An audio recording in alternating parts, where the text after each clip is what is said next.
Hi. Hello. నమస్తే అందరికి. Welcome to my channel. ఇప్పుడు మనం చెప్పుకోబోతున్న స్టోరీ 'ఈ విల్ లవ్' ఎపిసోడ్ 23. ఇప్పుడు ప్రణవి బేబీ అంతా బానే ఉన్నారు విజయ్. డాక్టర్ గారు చెప్పారు స్కాన్ చేసి. కానీ తనకి చాలా రెస్ట్ అవసరం అని చెప్పారు. జాబ్ చేయడం వద్దే ఇంట్లో ఉండమని చెప్తే అది వినడం లేదు. ముందుగా నేను ఖచ్చితంగా జాబ్ చేస్తాను అని కూర్చుంది. దాన్ని మార్చడం నా వల్ల కావట్లేదు విజయ్ అంది నిత్య. ఏం చేస్తావు నిత్య? ఇద్దరికీ ఇద్దరు మొండివారే. ఎవరు మాట వినే రకం కాదు. ఏం జరిగిందో మనకు తెలియదు కానీ, ఒక సంఘటన వల్ల వీళ్ళిద్దరి జీవితాలు ఇంతలా అతలాకుతలమయ్యాయి. ఇక మనం చేసేదైతే మనం చేద్దాం. వాళ్ళ లైఫ్‌లో ఎలా రాసిపెట్టుంటే అలానే జరుగుతుంది. ఇప్పటికే లేట్ అయింది. నిన్ను ఇబ్బంది పెట్టినట్టున్నాను నిత్య. ఇక నేను ఇంటికి వెళ్తాను అన్నాడు విజయ్. అలాగే విజయ్, ఈ విషయం నువ్వు సూర్యకి చెప్తావా? అని అడిగింది నిత్య. లేదు నిత్య, ఈ విషయం వాడికి ప్రణవి చెప్తేనే బావుంటుంది. కాబట్టి ఇది వాళ్ళిద్దరు మాట్లాడుకోవాల్సిన విషయం. వాడికెప్పుడు తెలుస్తుందో వేచి చూడడమే. ఇక బాయ్ నిత్య, ప్రణవి జాగ్రత్త అని విజయ్ అక్కడి నుండి వెళ్ళిపోయాడు అతడి కారులో.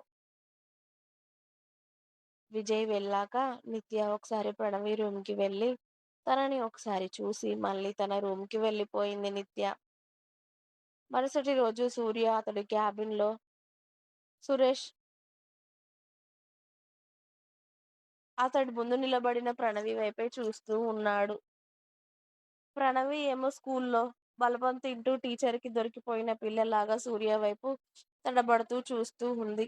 "నిన్నెక్కడికి వెళ్ళావు?" అని అడిగాడు సూర్య తన చేతిలో ఉన్న పెన్‌ని ట్యాప్ చేస్తూ. "కాస్త హెల్త్ అప్సెట్ అయింది సార్. సారీ హాస్పిటల్‌కి వెళ్ళి అటు ఇంటికి వెళ్ళిపోయాను. విజయ్ మీకు చెప్తాను అన్నాడు కదా!" అంది ప్రణవి. "ఆఫీస్ నుండి బయటకు వెళ్ళేటప్పుడు నా పర్మిషన్ తీసుకున్నావా? లేక ఇంటికి వెళ్ళేటప్పుడు నువ్వు నా పర్మిషన్ తీసుకున్నావా?" అని అడిగాడు సూర్య షార్ప్‌గా ప్రణవి కళ్ళల్లోకే చూస్తూ. లేదు సార్ అంది ప్రణవి బుద్ధిగా. రోడ్ల పక్కన ఉన్న అడ్డమైన తిండి అంతా తినడం, ఆఫీస్‌కి వచ్చి ముచ్చట్లు చెప్పడం, ఆఫీస్‌లో వర్క్ చేసేది ఏమీ ఉండదు. పైగా ఆ తిండి వల్ల వచ్చిన రోగాలకి హాస్పిటల్ అంటూ తిరగడం, ఆఫీస్ ఎగ్గొట్టి ఇంటికి వెళ్ళడం. అంతేగా నీ పని అన్నాడు సూర్య. అదేం లేదు సార్. నిజంగానే హెల్త్ అప్‌సెట్ అయిందని సూర్యతో అని నీ వల్లేరా అసలు నాకు నిన్న కడుపు నొప్పి వచ్చింది. ఎంతగా తిట్టావు నన్ను. మన బేబీకి ఏమైనా అవుతుందో అని ఎంత టెన్షన్ పడ్డానో తెలుసా? అని మనసులో అనుకుంది. అదే ఆ హెల్త్ అప్‌సెట్‌లు అన్నీ అడ్డమైన తిండి వల్లే వస్తాయి. ఇంకోసారి ఆ రోడ్డు పక్కన తిండి తినకుండా ఉండు. కనీసం ఇవాల్టి వరకైనా సరిగ్గా చూడు పో. నీ వల్ల నాకొక్క ఉపయోగం కూడా లేదు. నిన్ను పీఏగా పెట్టుకొని కూడా వేస్టే. నీ వర్క్ కూడా నేనే చేసుకోవడం అవుతుంది అని ప్రణవిని కసిరి మళ్ళీ అతడి వర్క్‌లో మునిగిపోయాడు సూర్య. అలాగే సార్ అంటూ ప్రణవి తన టేబుల్ దగ్గరికి వెళ్తూ నీ ఎంకమ్మ అసలు ఈ టైంలో నీ దగ్గరే ఉండి నీతో సేవలన్నీ చేయించుకోవాలని ఉందిరా నాకు. కానీ నా తలరాత అలా రాసుంది. ఏం చేయమంటావు? నీతో సేవ చేయించుకునే అదృష్టం నాకు లేదురా!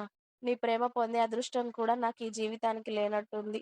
ఇప్పుడు నా కడుపున పుట్టే బేబీ కూడా నీ ప్రేమ దక్కే అదృష్టం లేదు అనుకుంటా. తను కూడా నా రాతే రాసుకున్నట్టుంది. ఎవరి ప్రేమ నోచుకోకుండా పరిస్థితులు ఇంత ఘోరంగా వస్తాయని నేను కలలో కూడా ఊహించలేదు సూర్య. ఇలా జరుగుతుందని ముందే తెలిస్తే అసలు నీపై ప్రేమను చంపుకునేదాన్ని నేను. నీపై ప్రేమను చంపేయడం అంటే నన్ను నేనే చంపుకోవడం సూర్య. అది జరిగే పని కాదు. ఎలారా అసలు? నాకే ఎందుకిలా జరగాలి? నాకు నీ ప్రేమ కావాలని ఉంది. కానీ దాన్ని అందుకునే అదృష్టమేమో నాకు లేదు.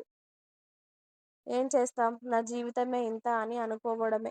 అని ప్రణవి వర్క్ చేస్తూ మధ్య మధ్యలో సూర్యకి సైట్ కొడుతూ ఉంది. ఇలా నిన్ను చూస్తూ ఉంటే అయినా నీ బేబీ అచ్చం నీలాగే పుడుతుందేమోరా! కదా! అనుకొని తనలో తనే నవ్వుకుంటూ ఉంది ప్రణవి. ప్రణవి నవ్వును చూసిన సూర్య దీనికి పిచ్చి గిట్లా లేచిందా ఏంటి? దీనిలో ఇదే నవ్వుతుంది అనుకుంటూ ప్రణవినే చూస్తూ ఉన్నాడు సూర్య. ప్రణవి సూర్య వైపు చూసేసరికి సూర్య ఆమెను చూస్తూ కనిపించాడు. సూర్య చూపుకు తడబడింది ప్రణవి.